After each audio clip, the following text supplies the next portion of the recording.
Hello everyone, कैसे हैं आप लोग? तो आपको पता होगा कि पार्ट 1 हमने कवर कर लिया है और अगर आप अभी तक नहीं देख पाए हैं, तो आप जाकर के प्लेलिस्ट में देख सकते हैं पार्ट 1 को। और आज हम लोग देखेंगे पार्ट 2। और जैसा कि आपको पता है कि हम लोग का पॉलिटी का सीरीज़ चल रहा है और हम लोग ने कमिटमेंट किया है कि 2-3 वीडियो में इसको पूरी तरह से हम लोग कवर कर लेंगे। तो होप कि आपको ये अच्छा लगेगा और आप और मुझे मोटिवेट करेंगे और लाइक, सब्सक्राइब एंड सपोर्ट कर सकते हैं इस तरह से। तो ठीक है, बिना किसी देरी का हम लोग स्टार्ट करेंगे और आज हम लोग जो जिसमें कल हम लोग एंड किए थे हेट स्पीच तक और उससे आज आगे हम लोग कंटिन्यू करेंगे। तो यही इसमें रहेगा और हम लोग बहुत जल्दी इसको कवर करने का कोशिश करेंगे और भी जैसे भी पॉलिटी का ख़त्म हो जाने के बाद कोई और आता है इसका अ, विज़न का, तो उसके बाद हम लोग उसको भी कवर करने का कोशिश करेंगे और कवर करेंगे अच्छे से। तो चलिए बिना किसी देरी का, आपको पता है ये पॉलिटी का हम लोग कवर कर रहे हैं और ये 23 से 2023 दिसंबर तक है, अप्रैल से। और इस तरह से हम लोगों ने कल यहाँ तक कवर कर लिया था हेट स्पीच तक। आज हम लोग देखेंगे प्लेस ऑफ वर्शिप एक्ट, ठीक है? और साथ ही साथ उसके आगे का फंक्शनिंग ऑफ पार्लियामेंट। तो चलिए बिना किसी देरी का हम लोग आज स्टार्ट करते हैं ये अपने नए टॉपिक के साथ। तो हम लोगों को देखना है, पिछले क्लास में हम लोगों ने देखा था हेट स्पीच तक और आज हम लोग कंटिन्यू करेंगे ये प्लेस ऑफ वर्शिप एक्ट 1991 का। तो इससे पहले हम लोग जानेंगे कि इसमें ये क्या है, इसका बारे में कि स्पेशल प्रोविजंस क्या है प्लेस ऑफ वर्शिप एक्ट 1991 में, क्योंकि आपको पता होगा कि ये यूपीएससी के पॉइंट से इम्पोर्टेंट हो जाता है और अगर प्री में नहीं पूछा जाता है तो मेंस में पूछा भी गया है और कहीं न कहीं ये इस कारण से हम लोगों के लिए इम्पोर्टेंट हो जाता है। तो यहाँ से हम लोग देखेंगे कि क्या प्रोविज़न्स हैं और इसमें क्या नया हम लोग को देखने को मिला इस प्लेस ऑफ वर्शिप एक्ट के न्यूज़ हाइलाइटेड में। तो इसमें ख़ास बात जानने का ये है कि आपको पता होगा कि जब आज़ाद हुआ हम लोग का देश 15 अगस्त 1947 को, तो इस समय इससे पहले और इसके बाद बहुत सारे चेंजेज़ हम लोग को देखने को मिले। लेकिन अगर हम लोग प्लेस ऑफ वर्शिप एक्ट का बात करते हैं, तो इसमें बताया गया कि कोई भी रिलीजियस कैरेक्टर है प्लेस ऑफ वर्शिप का, ठीक है? जे जो जैसे स्थिति था 15 अगस्त 1947 का अगर हम बात करते हैं, तो उसी कंडीशन में रहेगा। इसको किसी भी कोई भी पर्सन जो है, इसको नहीं बदल सकता है, इसको अल्टर नहीं कर सकता है, ठीक है? कहने का मतलब है कि अगर कोई भी एक पार्टिकुलर रिलीजन का है, ठीक है? जैसे अगर मान लेते हैं मंदिर है, तो मंदिर को तोड़ कर के मस्जिद नहीं बनाया जाएगा या मस्जिद को तोड़ कर के मंदिर नहीं बनाया जाएगा। लेकिन जैसे अभी आप देख पा रहे होंगे अयोध्या मंदिर हो गया या फिर और भी जितने भी अभी न्यूज़ में हाइलाइटेड हैं कि इसको कन्वर्ट किया जाएगा या फिर उसको पहले किया जाएगा, तो वो मुद्दा अलग है। लेकिन ये जो बताया गया कि 15 अगस्त 1947 के टाइम पे जिस तरह से प्लेस ऑफ वर्शिप का कंडीशन था, उसको वैसा ही किया जाएगा, उसको किसी भी तरह से बदला नहीं जाएगा, कोई भी पर्सन ऐसा नहीं कर सकता है। तो ये चीज़ इसमें हम लोग को देखने को मिलेगा। इसी तरह से आगे है और जब हम लोग बात करते हैं प्लेस ऑफ वर्शिप एक्ट 1991 का, तो इसमें बताता है कि जो स्टेट है हम लोग का, राज्य है, उस पे एक पॉजिटिव ऑब्लिगेशन है कि आपको मेंटेन करना है रिलीजियस कैरेक्टर, जो भी प्लेस ऑफ वर्शिप है एक्ट है, जो भी प्लेस ऑफ वर्शिप है। और ये इंडिपेंडेंस के टाइम पे जैसा था, उसी में कोई भी बदलाव नहीं ला करके आपको उसके रिलीजियस कैरेक्टर को मेंटेन करके रखना है, ठीक है? ये किस पे ऑब्लिगेशन बना दिया गया? तो स्टेट पे कि एक एक तरह से बोल सकते हैं कि स्टेट का रिस्पॉन्सिबिलिटी है।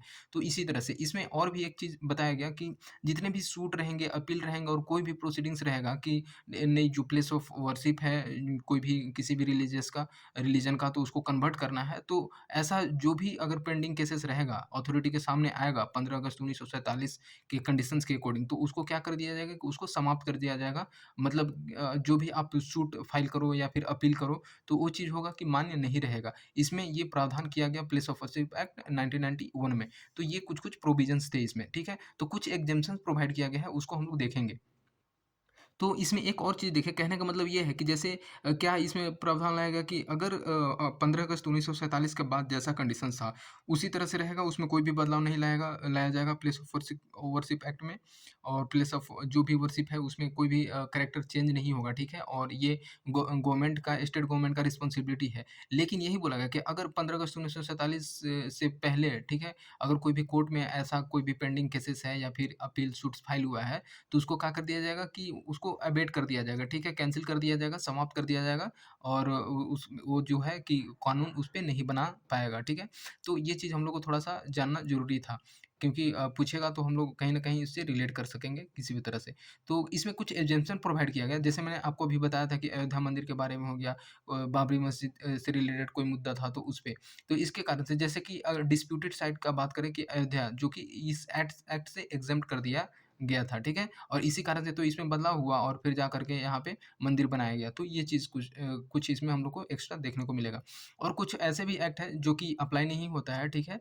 और उसमें क्या है कि जैसे मोनूमेंट और साइट्स हो गए, ठीक है? और ये आप पढ़े होंगे कि आर्कियोलॉजिकल सर्वे ऑफ इंडिया, तो आर्कियोलॉजिकल सर्वे ऑफ इंडिया का काम ही है कि जितने भी पुराने और उस मोन्यूमेंट्स हैं उसको कंज़र्व करना, उसमें एक्सहिबिशन करना, उसमें नए-नए खोज पता करना, तो वो चीज़ इसमें हम लोग को बताया गया।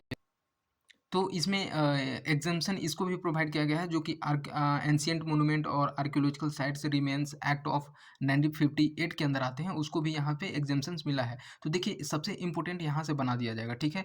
कि किसको प्लेस ऑफ वर्शिप एक्ट के अकॉर्डिंग किसको एग्ज़म्पशंस मिला है, तो यहाँ पे हम लोग को इम्पोर्टेंट हो जाता है ये चीज़। और भी एक चीज़ बात करें कि जैसे कोई भी डिस्प्यूट है, ठीक है? जो कि फाइनली सेटल कर दिया गया है या डिस्पोज़ ऑफ कर दिया गया है, कोई भी डिस्प्यूट कोई भी मंदिर, कोई भी मस्जिद से रिलेटेड या फिर कोई भी रिलीजियस प्लेस से रिलेटेड, तो उसको भी एग्ज़म्पशंस प्रोवाइड कर दिया गया है और इसमें बात नहीं किया जाएगा आने वाले टाइम पे, ठीक है? तो ये चीज़ इसमें ऐड किया गया है। और कोई भी कन्वर्सेशन का बात करते हैं, ठीक है? कोई भी कन्वर्ज़न का बात करते हैं, एनी कोई भी प्लेस जैसे कि जो कि अगर बात किया जाए तो इसमें यही है कि कोई भी जैसे खुद की रज़ामंदी से अगर कोई भी प्लेस को कन्वर्जन का बात करते हैं, इफ़ेक्टिव है उसके भी ये जो एक्ट लाया गया था उससे पहले, तो उसको भी इसमें एग्ज़म्पशन प्रोवाइड कर दिया गया है। तो ये कुछ 3 चीज़ जो है हमारे लिए इम्पोर्टेंट हो जाता है। एक अयोध्या मंदिर, अयोध्या और साथ ही साथ ये जो एंशिएंट मोनुमेंट जो है इसमें और जो भी कोई डिस्प्यूटेड जो है अगर उस पे बात है या फिर वो ऑलरेडी बंद हो चुका है, उस पे नहीं किया जाएगा, उस पे भी एग्ज़म्पशन्स मिला है।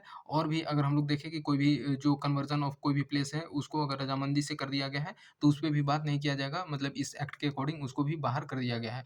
इसमें हम लोग देखते हैं कि पेनल्टी का कुछ इसमें प्रोविज़न्स है, जैसे कि अगर सेक्शन 6 का बात करते हैं, इस एक्ट का जो सेक्शन 6 है, उसमें पनिशमेंट प्रोवाइड किया गया है, ठीक है? जिसमें बताया गया है कि अगर कोई भी पर्सन या फिर वो चीज़ जो है इस एक्ट के प्रोविजंस के अगेंस्ट कुछ करता है, तो उसके लिए जो है कि मैक्सिमम 3 साल का जेल रहेगा और उस पे फाइन भी किया जाएगा। तो ये किसमें है? सबसे इम्पोर्टेंट है कि ये किसमें बताया गया है? तो सेक्शन 6 के जो हम लोग का वर्शिप एक्ट है, ठीक है? उसमें सेक्शन 6 में ये पेनल्टी का प्रावधान किया गया है। तो ये चीज़ हम लोग को जानना इतना ज़रूरी था और इससे बाहर कहीं कुछ नहीं पूछा जाएगा। अगर कोई भी हम लोग को मोल्ड करना चाहे, तो इसमें हम लोग बता देंगे। तो नेक्स्ट हम लोग देखते हैं कि कुछ इम्पोर्टेंट न्यूज़ में रहा कि क्या कारण थे। छोटे-छोटे न्यूज़ को हम लोग देख लेंगे एक बार। जैसे 8th शेड्यूल का बात करते हैं, 8th शेड्यूल ऑफ कॉन्स्टिट्यूशन, ठीक है? तो इसमें क्या था, फिर उसके बाद यहाँ पे हम लोग देखेंगे कि 9th शेड्यूल में क्या किस कारण से न्यूज़ में रहा। फिर राइट टू साइलेंस, ठीक है? फिर reservation for local in private sector. तो इस तरह से हम लोग आगे देखेंगे। तो चलिए हम लोग देखते हैं पहले 8th शेड्यूल क्यों का रहा इस न्यूज़ में। इससे पहले हम लोग इस न्यूज़ में क्यों रहा इसके बारे में जाने, लेकिन आपको पता होगा कि 8th शेड्यूल जो है ये कॉन्स्टिट्यूशन में जो भी ऑफ़िशियल लैंग्वेज प्रोवाइड किए गए हैं 22, ठीक है? उसका बात करता है, ठीक है? ऑफ़िशियल लैंग्वेज का बात करता है 8th शेड्यूल, तो ये हम लोग को पता होगा और इसी कारण से ये न्यूज़ में इस वजह से रहा कि जो उड़ीसा गवर्नमेंट थी, ठीक है? उड़ीसा की कैबिनेट है, उसने कुकी लैंग्वेज को 8th शेड्यूल में इंक्लूज़न का प्रपोज़ किया, ठीक है? तो इस कारण से ये न्यूज़ में रहा। तो इसी को लेकर के बस ये यहाँ तक की था कि न्यूज़ में हाइलाइटेड रहा, लेकिन हम लोग कुछ जान लेते हैं कि इसमें 22 लैंग्वेज करंटली अभी हैं, ठीक है, 8th शेड्यूल में। और अगर जब कॉन्स्टिट्यूशन में अगर इसमें नहीं ऐड किया गया था 8th शेड्यूल को, तो उससे कितने पहले थे कि 14 लैंग्वेज ओरिजिनली थे, ठीक है? 14th लैंग्वेज थे, जो कि इस लिस्ट में कॉन्स्टिट्यूशन में थे और बाद में उसको ऐड किया गया ओवर द टाइम, ये फिर जाकर के अभी करंटली 22 लैंग्वेज हम लोग को देखने को मिलता है। तो इसमें हम लोग कुछ बात करेंगे कब इसको हाइलाइटेड और कुछ ऐड किया गया। तो अगर सिंधी का बात करते हैं, तो ये 21st अमेंडमेंट में लाया गया 1967 में। और कोंकणी, मणिपुरी एंड नेपाली जो है ये 71st 1992 में ऐड किया गया। और साथ ही साथ अगर हम लोग बात करते हैं संथाली, डोगरी, मैथिली एंड बोडो, ये जो है 92nd अमेंडमेंट एक्ट 2003 में ऐड किया गया।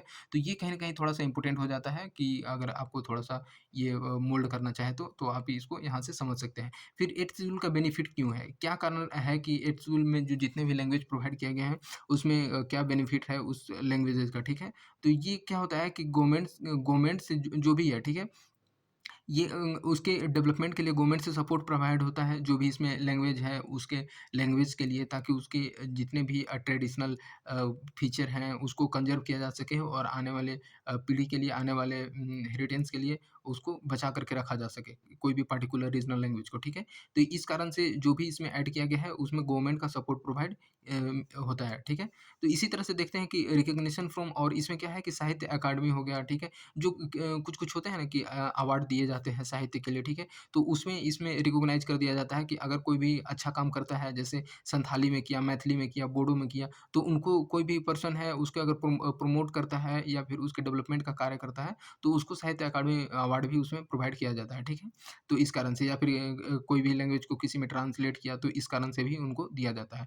और ये भी है कि ये जो है कि असेंबली और पार्लियामेंट्री डिबेट में भी यूज़ कर सकते हैं, जो इस लैंग्वेज इसमें जो मेंशन है, तो ये भी यहाँ पे बेनिफिट होता है इसका। और ये भी है कि ऑल इंडिया कॉम्पिटिटिव एग्ज़ाम, जैसे आपको पता है कि जैसे यूपीएससी का बात करते हैं, तो इसमें भी बहुत सारे जितने भी 22 लैंग्वेजेज़ हैं, उसको कहीं न कहीं ऐड किया गया है। आप उसको चूज़ कर सकते हैं अपने एग्ज़ाम में, तो यहाँ पे ये बेनिफिट प्रोवाइड करता है। और एक चीज़ देखें कि आरबीआई जो है, ठीक है? आरबीआई को है कि करेंसी नोट डिनोमिनेशन में इसको इंक्लूड करती है, ठीक है?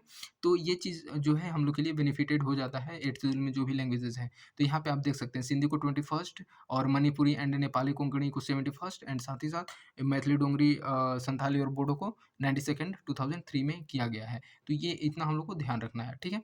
तो उसी तरह से नेक्स्ट हम लोग देखते हैं कि 9th शेड्यूल और कॉन्स्टिट्यूशन का ये क्या है और इसमें क्यों ये न्यूज़ में रहा। तो आपको पता है कि 9th शेड्यूल जो है ये ऐड किया गया आपका फर्स्ट कॉन्स्टिट्यूशनल अमेंडमेंट में, ये 1951 में ऐड किया गया, और ये किस आर्टिकल के अंदर में आता है, तो ये 31 बी, तो ये हम लोग को थोड़ा-सा ध्यान रखना है। आपको पता होगा कि अगर कोई भी 9th शेड्यूल में कोई भी सब्जेक्ट को अगर डाल दिया जाता है, कोई भी लॉ को बना दिया जाता है, तो ये क्या है कि इसमें एक ऐसा प्रावधान है कि इसको हम लोग कोर्ट में इसको चैलेंज नहीं किया जा सकता है, ठीक है? तो ये हम लोग को थोड़ा-सा ध्यान रखना है, और इस कारण से ये थोड़ा-सा इम्पोर्टेंट हो जाता है, और इस पे बहुत चर्चा भी हुई, बहुत सारे इस पे बात चले इन फ्यूचर और पास्ट में भी। तो इस कारण से हुआ कि ये एक थोड़ा-सा कंट्रोवर्शियल हो जाता है 9th शेड्यूल, ठीक है? क्योंकि जब इसमें ऐड किया गया ये चीज़ प्रोविज़न्स कि सेंट्रल और स्टेट का कोई भी लॉ है, अगर उसको 9th शेड्यूल में इंक्लूड कर दिया जाए, तो वो कोर्ट के सामने नहीं चैलेंज कर दिया जा सकता है, चाहे वो फंडामेंटल राइट को वायलेट कर रहा हो, ठीक है? तो इसके कारण फिर जब एक नया केस आता है, आपको ये पढ़े होंगे कि Iyer Coelho versus state of Tamil Nadu 2007 का जो केसेस था, इसमें सुप्रीम कोर्ट ने ये रूल कर दिया कि नहीं, ये जो है अभी जो 9th शेड्यूल का है, ये चैलेंज किया जा सकता है, और चैलेंज कब किया जा सकता है, किस बेसिस पे, कि अगर ये बेसिक स्ट्रक्चर को डिटोरिएट कर रहा है, बेसिक स्ट्रक्चर को कम कर रहा है, या फिर उसको अंडरमाइन कर रहा है, उस बेसिस पे किया जा सकता है, ठीक है? और इस आर्टिकल 21 में, और साथ ही साथ आर्टिकल 14 और 19 को लेकर के, ठीक है? तो ये सारे चीज़ को अगर इसका जो भी इसमें दिया गया है प्रोविज़न, जैसे आर्टिकल 21 में राइट टू लाइफ है, राइट टू प्राइवेसी है, ठीक है? और राइट टू इक्वालिटी है, फ्रीडम का जो भी एक्सप्रेशन स्पीच का है फ्रीडम, तो ये चीज़ को अगर अंडरमाइन कर रहा है, तो इसको चैलेंज किया जा सकता है, ये 9th शेड्यूल में जो भी लॉ ऐड किए जाएँगे। तो इस कारण से ये भी एक एक तरह से जो 9th शेड्यूल भी है, ये सुप्रीम कोर्ट के ज्यूरिसडिक्शन में आ जाता है। तो इस पे भी जुडिशियल रिव्यू किया जा सकता है, तो ये चीज़ हम लोग को जानने का ज़रूरी था कि ये चीज़ है, ठीक है? और ये हम लोग को फैक्ट जानना ज़रूरी है, एग्ज़ाम पॉइंट ऑफ व्यू से इम्पोर्टेंट हो जाता है कहीं न कहीं, और बार-बार पूछा भी जाता है और पूछा भी गया है। और देखेंगे हम लोग राइट टू साइलेंस, देखिए ये कुछ-कुछ राइट जो हैं, ये हमारे लिए इम्पोर्टेंट हो जाते हैं, अगर हम लोग फंडामेंटल राइट का बात करते हैं, तो किसी न किसी तरह से पूछा जाता है और एग्ज़ाम में, तो इस कारण से ये हम लोग को जानना ज़रूरी है। जैसे कि सुप्रीम कोर्ट ने बताया कि कोई भी एक्यूज़ है, ठीक है? उसको उसके पास राइट टू साइलेंस है, ठीक है? मतलब उसको शांति रहने का अधिकार है। तो इसमें जैसे कि होता है कि अगर आप कोई भी क्राइम कर दिए हो, ठीक है? तो इसमें आप शांत रह सकते हो, ठीक है? कहने का मतलब ये है कि इसमें सुप्रीम कोर्ट ने बताया कि कोई भी एक्यूज़ है, वो अपने सेल्फ नहीं जवाब देगा, ठीक है? इसमें इन्वेस्टिगेटर का काम रहेगा कि आप उसके अगेंस्ट जो भी कार्रवाई करना है, जो भी उसके अगेंस्ट एक्शन लेना है, आप खुद से लो, आप खुद से इन्वेस्टिगेट करके लो, और इसके लिए जो एक्यूज़ है, वो खुद से नहीं बताएगा कि मैंने ये क्राइम किया है, ठीक है? तो इसमें कुछ ऐसे प्रोविज़न्स लाए गए थे। और इसमें बताया गया कि इन्वेस्टिगेटर जो है वो उसको फ़ोर्स नहीं करेगा, एक्यूज़ को फ़ोर्स नहीं करेगा कि तुमने ये गलती की हो, तुम एक्सेप्ट करो, ठीक है? तो ये चीज़ इसमें था राइट टू साइलेंस में, ठीक है? और राइट टू साइलेंस का अगर बात करें, तो ये आर्टिकल 20 सब क्लॉज़ 3 में आता है, ठीक है? और इसमें बताया गया कि ये इसमें इसमें विटनेस जो है ये खुद के लिए नहीं कह सकता है कि नहीं मैंने इस क्राइम को किया है और आपको जो भी है इन्वेस्टिगेटर जो भी है उसको इस पे रिसर्च करना है, इस पे इन्वेस्टिगेट करना है कि इसका रियल में ये एक्यूज़ है कि नहीं है, ठीक है? तो इस कारण से ये थोड़ा-सा हाइलाइटेड टॉपिक रहा और जैसे कि इसमें कुछ प्रोटेक्शन जो लिमिटेड है कि जैसे कि अगर हम लोग देखते हैं कि क्रिमिनल प्रोसीडिंग्स हो गया, ठीक है? तो इस चीज़ में जो है कि राइट टू साइलेंस एक बात आ जाता है।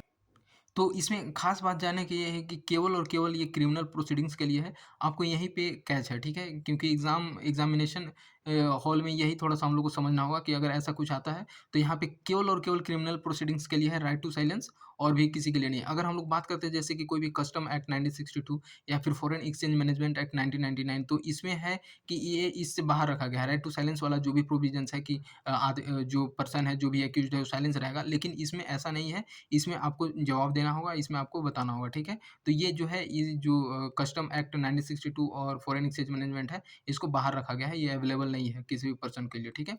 तो और उसी तरह से इसमें जब एक हम लोग केसेस का बात करेंगे नंदिनी सत्तपथी वर्सेस पीएल दानी केस, ठीक है?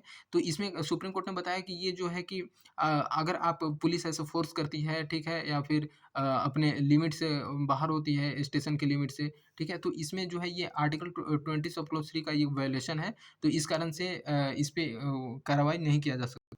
तो बेसिकली होता है कि पुलिस इसमें क्या होता है कि अगर पुलिस आई आपको पकड़ कर के ले गई और वहाँ पे आपसे अलग-अलग क्वेश्चन करने लगे या फिर आपको फ़ोर्स करने लगे कि नहीं तुम इस चीज़ को एक्सेप्ट करो। तो ये चीज़ इसमें बताया गया कि ये जो राइट प्रोवाइड किया गया है आर्टिकल 23 में इसके वायलेशन में है कि ऐसी पुलिस नहीं कर सकती है। तो इस कारण से ये चीज़ थोड़ा-सा इम्पोर्टेंट हो जाता है राइट टू साइलेंस। तो आपको होप कि आर्टिकल आप भूलोगे नहीं, यहाँ पे पूछ सकता है, ठीक है? और राइट टू साइलेंस ऐसा नहीं कर देना कि आर्टिकल 21 में, तो जनरली हो जाता है ऐसे। फिर हम लोग देखेंगे कि reservation for local in private sector, तो इसमें हम लोग क्या किस कारण से ये हाइलाइटेड रहा टॉपिक, ठीक है? तो अगर हम लोग बात करते हैं जैसे कि ये बेसिकली रिलेटेड है Punjab and Haryana high court जो है कि इसमें तो ये जो एक्ट है ये बहुत ही ज़्यादा हमारे लिए इम्पोर्टेंट हो जाता है। जैसे कि आपको पता है कि पंजाब एंड हरियाणा का कॉमन हाई कोर्ट है, ठीक है? तो इन्होंने हरियाणा में जो एक लॉ था, एक एक्ट था जिसका कि नाम है कि Haryana state employment of local candidate act 2020, ठीक है? तो इसमें कुछ अलग-अलग प्रोविज़न्स थे, उसको सुप्रीम कोर्ट ने क्या खारिज कर दिया कि नहीं ये अनकॉन्स्टिट्यूशनल है, ऐसा बता कर के इसको क्वेश्चन कर दिया। तो इसमें ये था कि 75% रिज़र्वेशन जो है ये लोकल के लिए प्रोवाइड किया गया है प्राइवेट सेक्टर में और ऐसा कि जिसमें कि सैलरी 30,000 से कम हो, उसके लिए 75% रिज़र्वेशन जो वहाँ के लोकल हैं, उनके लिए प्रोवाइड किया गया था। लेकिन यही हाई कोर्ट वहाँ का डिक्लेयर कर दिया कि ये जो प्रोविज़न्स है, वो अनकॉन्स्टिट्यूशनल है और साथ ही साथ ये पार्ट 3 जो है फंडामेंटल राइट, उसका वायलेशन करती है। ये इस कारण से ये जो है अनकॉन्स्टिट्यूशनल बता कर के इसको क्वेश्चन कर दिया गया। इसी तरह से इसमें बताया गया कि ये जो कॉन्स्टिट्यूशनल मोरालिटी के वायलेशन है, ये इसके अगेंस्ट है। तो अगर हम लोग बात करते हैं कॉन्स्टिट्यूशनल मोरालिटी का, तो ये ऐसा बात करता है कि जो फंडामेंटल प्रिंसिपल है कॉन्स्टिट्यूशन का, उससे जुड़ा रहना चाहिए। जैसे जो भी फंडामेंटल राइट हो गया, ठीक है? डीपीएसपी में कुछ भी ये चीज़ आ जाते हैं। तो ये सारे चीज़ जो होते हैं कॉन्स्टिट्यूशनल मोरालिटी के हैं, उसके अगेंस्ट आप कोई भी एक्शन नहीं ले सकते हैं। कहने का मतलब ये है कि आप सभी को इक्वली ट्रीट करना है और किसी को किसी भी रिलीजन, रेस, कास्ट, सेक्स से उसको आप डिस्क्रिमिनेट नहीं कर सकते हैं। चाहे आप कोई भी अगर वो बाहर का पर्सन हो, उसके बेसिस पे भी। तो यही इसमें बताया गया था। जैसे कि यहाँ पे लोकल का बात कर रहा था, तो इसमें बताया गया कि कोई भी अगर सर्टेन स्टेट का अगर आप चीज़ का सर्टेन स्टेट के पर्सन के साथ अगर आप डिस्क्रिमिनेट कर रहे हैं, तो ये एक नेगेटिव डिस्क्रिमिनेशन हो जाता है। और नेगेटिव डिस्क्रिमिनेशन होता है जो कि गवर्नमेंट की एक अच्छी पॉलिसी नहीं है। ये कॉन्स्टिट्यूशनल मोरालिटी नहीं है और इसके अगेंस्ट होना नहीं है इसके लिए। तो इस कारण से जो है कि ये डिस्क्रिमिनेशन अगेंस्ट इंडिविजुअल को बता कर के ये इसको क्वेश्चन कर दिया गया। इसी तरह से आंध्र प्रदेश में आया था एक इसी सिमिलर एक्ट को इनैक्ट किया गया था 2019 में, उसको भी इस पे भी एक्शन लिया गया था। तो इस तरह से हम लोग जाने कि क्या था reservation for locals in private sector, तो ये कहीं न कहीं हम लोग को थोड़ा-सा कॉन्स्टिट्यूशनल मोरालिटी हो गया और या फिर constitutional unconstitutional violation of part 3 इस तरह से हम लोग को पूछा जा सकता है। नेक्स्ट हम लोग देखते हैं अफ़र्मेटिव एक्शन। अफ़र्मेटिव एक्शन होता क्या है और इसमें ये क्यों किस कारण से न्यूज़ में रहा, ठीक है? देखिए जो अफ़र्मेटिव एक्शन होता है बेसिकली ये एक पॉजिटिव एक्शन होता है, ठीक है? पॉजिटिव एक्शन और डिस्क्रिमिनेशन देखिए डिस्क्रिमिनेशन यहाँ कहने का मतलब ये है कि अगर हम किसी पर्सन के लिए अगर उसको राइट को प्रोवाइड कर रहे हैं और किसी पर्सन के राइट को छीन करके, तो यहाँ पे इसके लिए तो पॉजिटिव एक्शन हो गया, लेकिन इसके साथ डिस्क्रिमिनेशन हो गया। तो इस कारण से ये पॉजिटिव एक्शन और डिस्क्रिमिनेशन का बात करता है। ये सबसे पहले इंट्रोड्यूस हुआ था यूएस में, ठीक है? और ये इस कारण से हुआ था कि यूएस में आपको पता है कि बहुत सारे ब्लैक, हाइस्पैनिक और अलग-अलग तरह के वहाँ पे भी प्रोटेस्ट हुए ब्लैक को लेकर के, ठीक है? रेस को लेकर के। तो ये चीज़ था उसको काउंटर करने के लिए यहाँ पे ये लाया गया कि अफ़र्मेटिव एक्शन लाया गया जो इंट्रोड्यूस किया गया यूएस में, ठीक है? और इसमें था कि ब्लैक और हाइस्पैनिक और साथ ही साथ माइनॉरिटी स्टूडेंट के राइट को रिकॉग्नाइज़ करना और उनके राइट को प्रोवाइड करना। इसी तरह से अगर हम लोग बात करते हैं इंडिया के कॉन्टेक्स्ट में, तो इंडिया में क्या है कि रिज़र्वेशन प्रोवाइड किया जाता है अलग-अलग माइनॉरिटी के लिए, अलग-अलग डिस्क्रिमिनेटेड पर्सन के लिए, तो ठीक है? तो इसी तरह से जो है कि रिज़र्वेशन प्रोवाइड किया गया, ये यहाँ पे अफ़र्मेटिव एक्शन का काम करता है इंडिया में, ठीक है? जैसे कि डिसएडवांटेज ग्रुप जो है रिज़र्वेशन इनमें प्रोवाइड किया गया है, ख़ास करके एजुकेशन में हो गया, एम्प्लॉयमेंट में हो गया, गवर्नमेंट स्कीम में हो गया, स्कॉलरशिप हो गया, पॉलिटिक्स में हो गया। तो पॉलिटिक्स में जैसे बात करते हैं कि एसटी, एससी के लिए अलग बनाया गया है या फिर उनको रिज़र्वेशन प्रोवाइड किया गया है, तो इस तरह से हो गया। तो यहाँ पे क्या है अफ़र्मेटिव एक्शन ये हो जाता है इंडिया के कॉन्टेक्स्ट में। अगर हम लोग द बात करते हैं आर्टिकल 15, 16 का, ये अलाउ करता है गवर्नमेंट को क्या रिज़र्वेशन प्रोवाइड करने के लिए, ठीक है? और साथ ही साथ अगर हम लोग बात करते हैं रिज़र्वेशन कोटा का, जो कि इंदिरा साहनी जजमेंट में लाया गया था, 50% कोटा प्रोवाइड है ओबीसी के लिए, एसटी के लिए, एससी के लिए, ठीक है? और ये इस किस चीज़ में, तो एजुकेशन और साथ ही साथ एम्प्लॉयमेंट दोनों में ये 50% का कोटा दिया गया है। तो इस तरह से ये अफ़र्मेटिव एक्शन हो जाता है इंडिया के कॉन्टेक्स्ट में। साथ ही अगर हम लोग आगे देखते हैं कि रंगनाथ मिश्रा कमीशन, ये किस कमीशन से रिलेटेड है, और ये कुछ-कुछ ऐसे कमीशन जो होते हैं कि हमारे एग्ज़ाम पॉइंट ऑफ व्यू से इम्पोर्टेंट हो जाते हैं, तो इसको भी हम लोग कवर करने का कोशिश करते हैं।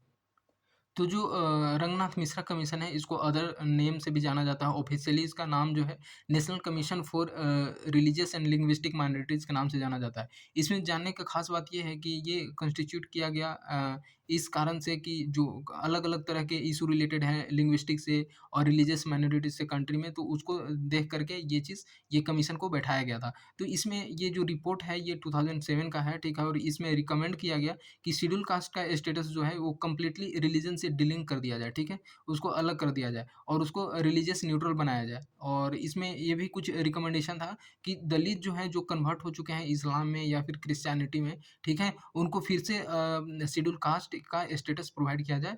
तो ये रिलेटेड है Ranganath Mishra commission basically religion and linguistic minority से, तो ये हम लोग को थोड़ा-सा ध्यान रखना है। आर्टिकल 355 ये हम लोग को जानना है कि ये 355 क्या है, ठीक है? आपको पता है कि 355, 356 मतलब बेसिकली 352 से जो 360 तक है वो इमरजेंसी प्रोविजंस का बात करता है, ठीक है? तो ये जो है ये 355 जो है ये इमरजेंसी प्रोविजंस का एक पार्ट है आर्टिकल, ठीक है? और ये आपका इस पार्ट 18 में जो है ये कॉन्स्टिट्यूशन में बताया गया है आर्टिकल 352 टू 360, ठीक है? आर्टिकल 350 हम लोग का स्पेशल ये बात बताता है कि इसमें कि आर्टिकल 355 में ये यूनियन का ड्यूटी बन जाता है कि यूनियन का ड्यूटी हो जाता है कि हर एक स्टेट को कोई भी एक्सटर्नल एग्रेशन और इंटरनल डिस्टर्बेंस से प्रोटेक्ट करना, ठीक है? तो ये चीज़ बात करता है आर्टिकल 355, तो इसमें ज़्यादा कुछ जानने की ज़रूरत नहीं थी। राइट टू वॉक, ठीक है? राइट टू वॉक जो है ये इनिशिएट किया गया था सबसे पहले कहाँ? तो पंजाब में हुआ है। तो ये जो सबसे पहले जो पंजाब बन गया राइट टू वॉक को लेकर के रिकॉग्नाइज़ करने में पहला स्टेट बना है, ठीक है? जो कि इम्प्लीमेंट किया है राइट टू वॉक, ठीक है? तो ये हम लोग को ध्यान रखना है कि सबसे पहला राज्य कौन बना? तो पंजाब। और राइट टू वॉक जो है कि मैंडेटरी बना देता है कि जो कोई भी रोड गोइंग एजेंसी कि कोई भी रोड जो बनाने वाली एजेंसी रहती है, अगर हम लोग बात करते हैं एनएचएआई, ठीक है? या फिर और भी जो भी रोड बनाने वाली एजेंसी अलग-अलग रहते हैं, अलग-अलग फ़ील्ड में।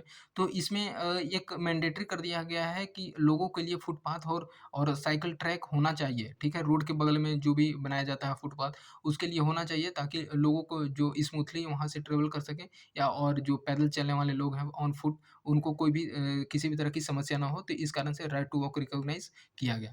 तो चलिए फ्रेंड आज हमने यहाँ तक कवर किया और पार्ट 1 हम एक तरह से कवर कर लिए, और अभी अब हम लोग देखेंगे पार्ट 2 का, एक तरह से इसका जो है ये इसमें हम लोग बात करेंगे फंक्शनिंग ऑफ पार्लियामेंट और साथ ही साथ स्टेट लेजिस्लेचर और लोकल गवर्नमेंट। ये बहुत वीवीआई बोल सकते हैं, बहुत ही इंपॉर्टेंट हो जाता है। और आप पढ़े भी होंगे लक्ष्मीकांत में, जो कि कहीं न कहीं ये सबसे लंबा चैप्टर हम लोग को देखने को मिलता है, ठीक है? पार्लियामेंट वाले चैप्टर। इसमें अलग-अलग तरह के प्रोविज़न्स हैं, अलग-अलग तरह के प्रोरोग, जितने भी सेशन होते हैं, जितने भी ब कंडीशनिंग होते हैं पार्लियामेंट का, टाइमिंग का सारा इसमें फंक्शनिंग का, ठीक है? अलग-अलग तरह के स्पीकर का रोल क्या है, डिप्टी स्पीकर का रोल क्या है, चेयरमैन का क्या है, तो ये सारी चीज़ हम लोग को देखने को मिलता है। तो इसी को लेकर के हम लोग बात करेंगे अलग-अलग टॉपिक पे इसमें लेजिस्लेचर और लोकल गवर्नमेंट, ठीक है? और पार्लियामेंट का फंक्शनिंग के बारे में। तो हम लोग का आज पहला है ये नो कॉन्फिडेंस मोशन, ठीक है? नो कॉन्फिडेंस मोशन और ये किस तरह से हम लोग का न्यूज़ में रहा, तो ये चीज़ हम लोग इसमें देखेंगे। तो हम लोग इससे पहले कि नो कॉन्फिडेंस के बारे में इसमें क्या न्यूज़ में रहा, क्या-क्या रहा, उससे पहले जाने कि कुछ हम लोग इसके बारे में समझ लेते हैं, ठीक है? नो कॉन्फिडेंस मोशन सबसे पहले ये है कि ये आपको पता होगा कि केवल और केवल लोकसभा में पास होता है, ठीक है? केवल लोकसभा में आप यहाँ पे देख पाएँगे कि only be moved in Lok Sabha, ठीक है? और ये नो कॉन्फिडेंस मोशन जो होती है ये बेसिकली ऑपोजिशंस के द्वारा ये किया जाता है, ठीक है? ऑपोजिशंस इसको इनिशिएट करता है और ये इस कारण से कि चैलेंज एक तरह से बोल सकते हैं ये चैलेंज किया जाता है मेजॉरिटी ऑफ गवर्नमेंट का। कोई भी गवर्नमेंट पार्लियामेंट में जिसकी गवर्नमेंट है, जिस पार्टी की गवर्नमेंट है, वो ऑपोजिशन के द्वारा ये एक तरह से चैलेंज किया जाता है कि नहीं आपके पास मेजॉरिटी है कि नहीं, इस कारण से आप उसके लिए एलिजिबल हो कि नहीं। अगर ऐसा होता है कि नो कॉन्फिडेंस मोशन पास हो जाता है, तो पता चला कि जो गवर्नमेंट जिसकी है वो एक तरह से है कि फेल कर गई है, ठीक है? और उसको जो है प्रेज़ेंट गवर्नमेंट जो है पार्लियामेंट में जिस पार्टी की है उसको रिज़ाइन करना पड़ जाएगा, ठीक है? तो इस कारण से ये थोड़ा-सा हाइलाइटेड हो जाता है। तो इसमें नो कॉन्फिडेंस मोशन में एक ये क्या है कि एक लेजिस्लेटिव रिज़ॉल्यूशन है, जो कि लोकसभा में इंट्रोड्यूस किया जाता है और ये अलाउ करता है ऑपोजिशंस को कि गवर्नमेंट की मेजॉरिटी को चैलेंज करो, ठीक है? तो ये चीज़ हम लोग को जानना इसमें ज़रूरी था। और अगर नो कॉन्फिडेंस मोशन पास हो जाता है, तो जैसे मैंने बताया कि गवर्नमेंट को रिज़ाइन कर देना पड़ता है उस दिन से, ठीक है? और नो कॉन्फिडेंस मोशन जो है केवल और केवल लोकसभा में पास किया जाता है। तो ये चीज़ हम लोग को जानना ज़रूरी था नो कॉन्फिडेंस मोशन के बारे में। एक बेसिकली टर्म है जो कि ऐसे कॉन्स्टिट्यूशन में कहीं तो मेंशन नहीं है, बट एक ऑल द ओवर जो जैसे-जैसे प्रोसीडिंग होता है, उस तरह से ऐड किया गया। नेक्स्ट हम लोग देखते हैं कि कॉन्स्टिट्यूशनल आर्टिकल और बिज़नेस ऑफ लोकसभा। तो बहुत सारे ऐसे आर्टिकल दिए गए हैं जो कि फंक्शनिंग और बिज़नेस पे लोकसभा के बिज़नेस के बारे में बताता है कि किस तरह से वर्क कर रहा है, क्या उसका day to day working condition है, ये सारी चीज़ को इसमें आर्टिकल में बहुत सारे आर्टिकल में इसमें बताया गया है। उसी तरह से एक आर्टिकल है इसमें आर्टिकल 75 सब क्लॉज़ 3 ठीक है? तो इसमें बताता है कि जो भी काउंसिल ऑफ मिनिस्टर है वो ठीक है, एक कलेक्टिव रिस्पॉन्सिबल है, कलेक्टिव रिस्पॉन्सिबिलिटी है उन लोगों के पास लोकसभा के लिए, ठीक है? क्योंकि जैसे क्या होता है कि अगर कोई भी एक फेल कर गया, ठीक है? और अगर वहाँ के सबसे हेड जो है पार्टी में क्या होता है वो पीएम होता है, ठीक है? और पीएम ही अगर वहाँ पे जवाब दे दे तो पता चला कि सारा का सारा जो गवर्नमेंट की है वो गिर जाएगी, ठीक है? और आगे इनिशिएट नहीं होगा। तो जो 75 है ये काउंसिल ऑफ मिनिस्टर जो है लोकसभा में बात करता है, उसी तरह से आर्टिकल 164 जो है ये बात करता है कलेक्टिव रिस्पॉन्सिबिलिटी का, ये बात करता है स्टेट लेजिस्लेचर में, ठीक है? स्टेट लेजिस्लेटिव असेंबली में ये आर्टिकल 164 बात करता है। अगर हम लोग बात करते हैं रूल 198 का, ठीक है? Rule 198 of rule proceedings and conduct of business, ठीक है? इसी तरह से जो भी है, तो इसमें बात करता है कि ये प्रोवाइड किया गया है provisions regarding motion of no confidence, तो ये इस रूल में बताया गया है। अगर हम लोग बात करते हैं कुछ ग्राउंड पे कि ये किस कारण से क्या है, तो इसमें नो कॉन्फिडेंस मोशन को लेकर के कोई भी ऐसा ग्राउंड सेट करना ज़रूरी नहीं है कि किस बेसिस पे हम लोग नो कॉन्फिडेंस मोशन पास कर रहे हैं। तो ये चीज़ हम लोग को देखना था। इस पीछे जिसमें ये बताया गया है कि कोई भी ऐसा ग्रांटेड है जो कि अगर मतलब कहने का मतलब ये है कि अगर स्पीकर जो है वहाँ के अगर अलाउ नहीं करते हैं कि नो कॉन्फिडेंस मोशन का परमिशन सपोर्ट करना, तो उसमें जब तक से अलाउ नहीं करता है तब तक से कोई भी ऐसा जो है मोशन मूव नहीं किया जाएगा। स्पीकर आप अलाउ करते हैं कि हाँ, आप अब मूव कर सकते हैं नो कॉन्फिडेंस मोशन, तभी जाकर के आप मूव कर सकते हैं, ठीक है? और नहीं तो ऐसा कोई भी स्पीच ऐसे परमिटेड नहीं है इस मोशन के सपोर्ट में। साथ ही साथ देखते हैं कि रिपीट मोशन क्या होता है, ठीक है? तो स्पीचेज़ हो गए, रिपीट मोशन अब देखते हैं, ग्राउंड भी देख लिया हम लोग।